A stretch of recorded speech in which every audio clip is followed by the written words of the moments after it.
증권가에서 눈여겨보고 있는 종목들 알아보는 시간입니다. 리포트 토대로 오늘은 이 종목 어떻게 좀 바라보면 좋을지 깊이 있게 들여다봅니다. 함께 하실 분은요. 알파경제 김종효 이사 모셨습니다. 어서 오세요. 네, 안녕하십니까. 반갑습니다. 자, 오늘 저희가 첫 번째로 픽해 주신 종목부터 보도록 하겠습니다. LS 일렉트릭이더라고요. 네. LX 일렉트릭은 저희 리포트 시간에 거의 처음 보는 것 같은데 궁금합니다. 현대차증권에서 제시했고 사상 최대 매출과 수주 잔고 기대된다. 장기적으로 이 가상발전소로 진화한다라는 내용이었고 매수 의견의 목표 주가 7만 원 제시합니다.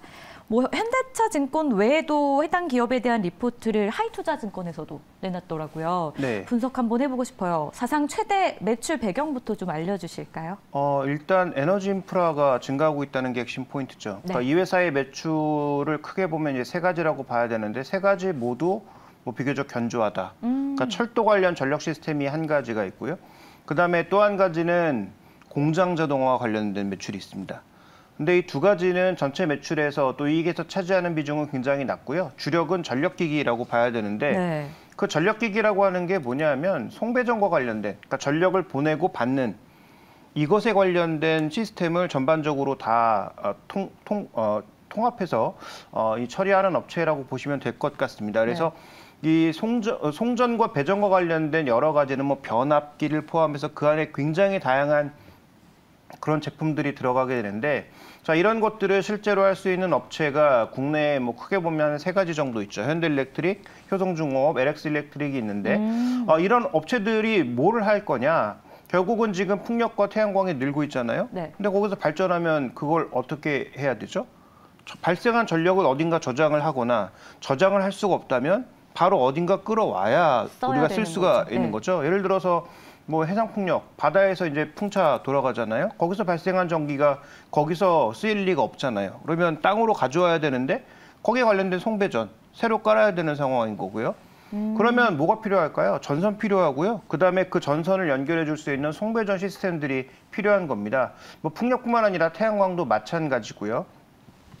그다음에 지금 뭐 테슬라가 얘기하고 있는 전반적인 그 에너지월 시스템 같은 것들. 그러니까 전기차 충전소 가서 하지 말고 자기 집에서 에너지월을 만들어서 태양광 벽을 만들어서 그 에너지월에서 충전해라. 이게 이제 지금 테슬라가 궁극적으로 하고 싶은 그 통합 솔루션 중에 하나 아닙니까? 근데 이것도 결국 뭐 해야 되겠어요? 그 태양광 거기서 만들면 거기서 전력을 공급해 줄 수 있는 충전 관련된 것들 결국은 다 송배전이라는 거죠. 그래서 ESG로 나가는 그런 방향에서 지금 뭐 공장 자동화를 포함한 여러 가지 전력기기 쪽의 움직임이 앞으로 늘어날 수밖에 없기 때문에 수주가 사상 최고를 달리고 있는 것이다. 네. 이렇게 볼 수가 있는 것이죠. 그럼 앞으로도 이 사상 최고치를 달성하고 있는 흐름 이어갈 수 있을지 궁금해요. 이 성장세가 좀 보장돼 있다 이렇게 봐도 됩니까? 네, 수준은 뭐 역대 최고 수준이고 그다음에 앞으로도 늘어날지는 뭐 보조금이라든지 뭐 그다음에 경기의 동향이나 여러 가지 달려 있겠지만 지금 각국 정부들이 모두 정부뿐만 아니라 지금 회사들까지 전부 ESG 아리백 달성한다고 지금 다 외치지 않았습니까? 그런데 생각해 보시면 AI 같은 거 돌리려면 앞으로 엄청나게 더 많은 서버 필요하고 그런 서버 돌리는 과정에서 전력은 엄청나게 더 필요한데 그 전력들을 우리가 화석에너지에서 얻는 데는 더 이상 한계가 나타나고 있단 말이죠. 그러면 뭐 증권사가 아니죠. 그 지금 각 회사들이 스스로 아리백을 하기 위해서는 ESG와 관련된 클린 에너지를 더 늘릴 수밖에 없을 거고 클린 에너지를 늘리는 과정에서는 이런 송배전 당연히 늘어날 수밖에 없는 거고요. 그다음에 더 중요한 거, 미국 같은 경우에는 송배전이 너무 낡아서 전력을 옮기는 과정에서 20~30%가 그냥 손실된다는 거죠. 그래서 아깝네요. 근데 그건 이 저항이라든지 이런 것 때문에 일부 날아가는 건 어쩔 수 없다고 치더라도 시설의 노화로 인해서 이제 날아가는 전력 손실은 굉장히 큰 거죠. 그러니까 이제 그런 것들에 대한 교체 수요까지도 미국에선 발생하고 있다 이렇게 봐야 될 것 같습니다. 그래서 이런 여러 가지 수요를 좀 고려해 봤을 때 노후화된 설비의 교체, 그다음에 새로운 다양한 전력 설비들, 아까 그 가상발전소 설명해 주셨는데 가상발전소 하려면 결국은 이런 송배전과 관련된 추가적인 시스템들이 필요하거든요. 그러니까 이런 여러 가지 것들을 추가적으로 생각해 보면 지금의 방향은 시작일 수도 있다. 앞으로 이제 계속되는 방향이다 이렇게 봐야 될 것 같습니다. 좋습니다. 그렇다면 저희가 투자 아이디어도 챙겨보고 싶습니다. 리포트상에서는 일단 뭐 매수하고 목표 주가 7만 원을 제시하고 있는데 비슷하게 보십니까? 여기서 이제 가장 중요한 투자 아이디어는 이 회사가 매출은 굉장히 높은 회사란 말이죠. 네. 뭐 조 단위 이상의 매출이 나오고 있는데 이익률이 굉장히 낮아요. 근데 이익률이 낮은 이유는 이게 관급봉사이기 때문이기도 하고 네. 그다음에 이제 원재료라든지 환율의 변동성 때문에 나타나고 있는 현상이기도 하거든요.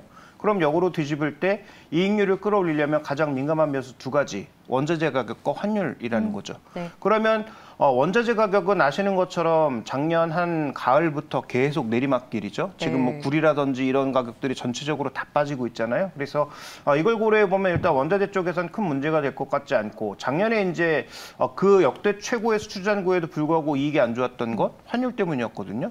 작년에 기억해 보시면 환율 고점이 1,440원이었잖아요. 네. 근데 지금 얼마입니까? 1,300원 아래로 내려왔단 네. 말이죠. 그래서 이런 환율의 안정이 올해 내내 뭐 이루어진다고 고려해 봤을 때 작년 평균 환율이 한 1,340원, 올해 만약에 한 1,300원대를 고려한다고 하더라도 환율 기준으로 나타나는 이익률의 변화만 한 3, 4%가 될 수 있는 거죠.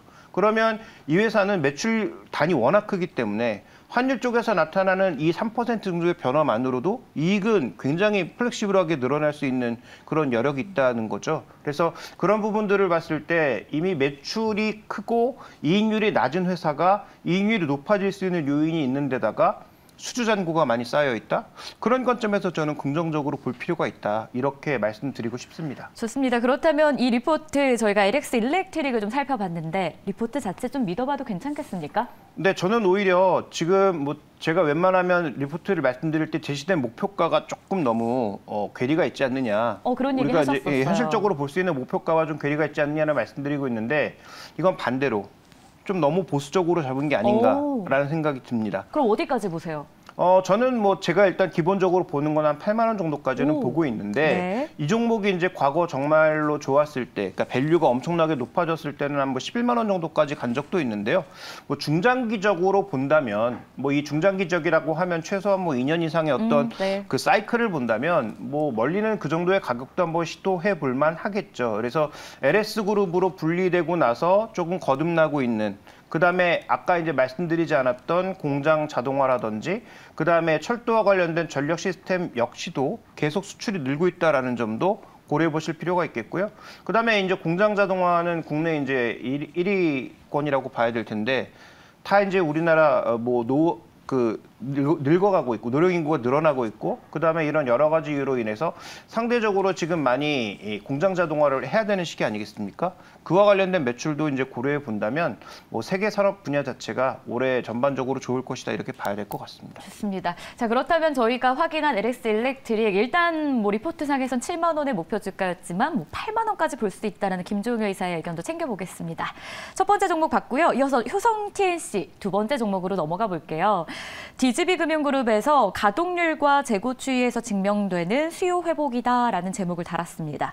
투자 의견은 매수였고요. 목표 주가를 56만 원을 제시하고 있는데 자, 일단은 뭐 5천 원만에 화학 업종을 다뤄보는 것 같아요. 1분기 흑자 전환 예상된다고 하는데 실적부터 좀 점검해 주시죠. 네, 핵심 포인트는 딱 한 가지입니다. 마진 스프레드가 그동안 계속 떨어지면서 여기서 마진 스프레드라고 하면 원재료 가격과 제품 가격의 이 가격 움직임 자체를 우리가 스프레드라고 하는데 네. 이게 이제 작년에는 계속 떨어졌던 거죠. 그래서 2021년도에는 역대급 보지 못했던 거의 뭐 슈퍼초 울트라 실적이 나면서 뭐 주가도 100만 원 가까이 근접하기도 했지만 그 후에는 뭐 실적이 계속 급전직하로 꺾이면서 결국 주가도 이렇게 내려올 수밖에 없었던 상황인 거죠. 그런데 지금 1월부터 빠르게 지금 스판덱스라고 하는 주력 제품의 가격도 올라가고 있고요. 그다음에 지금 마진 스프레드도 빠르게 올라가고 있습니다. 그런데 이 마진 스프레드가 결국은 가격이 변하거나 뭔가 상황이 변하면 다시 줄어들 수 있는데 마진 스프레드의 강세가 계속될 거라고 보고 있는 결정적인 이유는 스판덱스의 전방업체, 중국의 방적업체들, 섬유업체들의 가동률이 리오프닝에 들어가면서 급격하게 올라오고 있다는 거죠. 네. 그래서 이들이 결국 스판덱스를 사용하는 사람들이기 때문에 이들이 공장 가동률을 올리고 있는 과정에서 마진 스프레드가 꺾일 가능성이 적다. 그러면 1분기 실적 호전으로 끝나는 것이 아니라 적정 수준의 이익이 안정적으로 2, 3분기 이어질 가능성이 조금 더 있지 않겠느냐 이렇게 봐야 할 것 같습니다. 이익이 안정적으로 이어질 것으로 전망이 된다. 그렇다면 주가 흐름에서 반등 이어갈 수 있을지도 궁금한데 어떻게 보십니까? 일단은 뭐 작년 말에 좀 많이 떨어졌다 다시 좀 오르고 있는 분위기더라고요. 네, 그러니까 올해 올랐다가 주춤거리고 있는 것은 이런 중국 관련 기대감을 품고 중국 리오프닝으로 간다고 하면서 먼저 선반영해서 올랐다가 그러다 이제 중국의 이제 성장률 발표 보고 전인대에서 나오는 성장률 발표 보고 실망 매물이 많이 나왔던 거죠. 근데 그 성장률과는 전혀 상관이 없는 거죠. 말씀드렸다시피 이 스판덱스나 나일론이나 이런 섬유 업체들의 전반적인 움직임이 어떻게 흘러갈 것이냐가 좀 더 중요한 포인트였기 때문에 그 관점에서 올해 실적 1분기에서 좀 더 시장의 예상보다 좋은 실적을 보여준다면 저는 뭐 최근의 조정이 오히려 저가 매수의 기회가 아니었는가라고 생각해 볼 수 있는 그런 구간이 될 것 같습니다. 그래서 다시 한번 말씀드리지만 이 종목의 핵심 포인트는 2021년도 실적은 다시는 안 나올 가능성이 중장기적으로도 뭐 좀 살펴봐야 되겠지만 단기적으로는 이런 실적이 나올 수 없다. 왜냐하면 2021년도는 여러 가지 상황들이 겹쳐지면서 역대급 보지 못했던 엄청난 실적이 나온 거였는데 그런 실적이 당장 나올 가능성은 없다는 거죠. 그럼에도 불구하고 작년은 정말 최악이었다면 올해는 회복 국면으로 갈 가능성이 높다라는 측면에서 밸류나 이 종목의 목표 가격이나 이런 것들을 좀 잡아야 되는 것이 아닌가 이렇게 봐야 할 것 같습니다.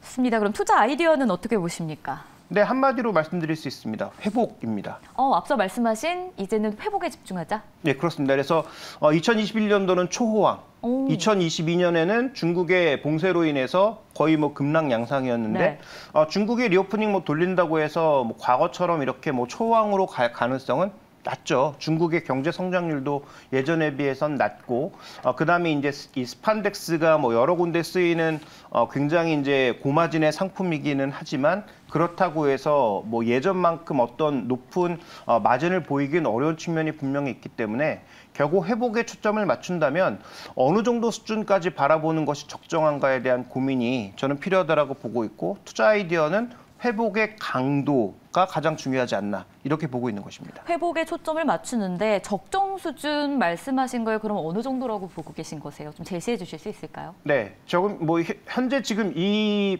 보고서에서 제시하고 있는 목표 가격이 올해 이제 추정 실적, 뭐 이 회사뿐만 아니라 다른 회사에서 보고 있는 추정 실적 대비해 봤을 때 밸류 기준으로 한 뭐 15배 정도 수준을 보고 있는 것 같은데요. 저는 뭐 그 정도면 적정하지 않나. 왜냐하면 이게 소위 이제 돈 못 버는 그다음에 모든 업체들의 경쟁에서 다 이제 그 구산업으로 가고 있는 그런 산업이 아니고 스판덱스라고 하는 다른 섬유 쪽에서는 최첨단 쪽이란 말이죠.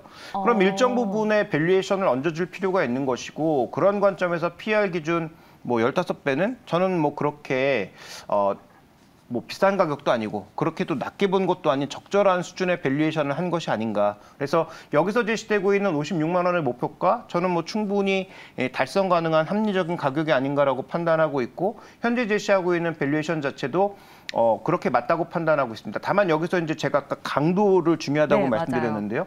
회복 강도가 더 좋아진다면 그러면 여기서 주목해야 될 것은 56만 원이라고 하는 가격이 아니라 PER 15배가 중요한 겁니다. 그래서 이 EPS가 올라가게 되면 당연히 목표 가격도 추가적으로 올릴 수밖에 없는 그런 양상으로 가게 되는 것이죠. 좋습니다. 그렇다면 일단 저희 정리하는 차원에서 리포트 믿어봐도 되는지 좀 여쭤보고 싶어요. 어떻게 보십니까? 네, 이 리포트에 대한 신뢰도는 저는 뭐 비교적 높다라고 생각합니다. 왜냐하면 지금 구간에서 신규 투자할 때 우리가 가장 부담스러운 건 너무 앞서가 버린 종목들이 부담스럽거든요. 근데 이 종목은 작년에 악화된 실적을 반영하면서 주가는 약세를 보였고 최근에 조금 올라오긴 했지만 그 폭 자체가 뭐 그렇게 올해 개선되는 실적에 대비해서 크지 않다라는 점을 고려해 봤을 때 저는 뭐 나름의 신뢰도가 있다 이렇게 판단하고 있습니다. 좋습니다. 숫자로 확인될 정상화라는 저희 포인트까지 한 줄 평까지 챙겨보도록 하겠습니다. 지금까지 알파경제 김종효 이사와 종목 2개 점검했습니다. 고맙습니다.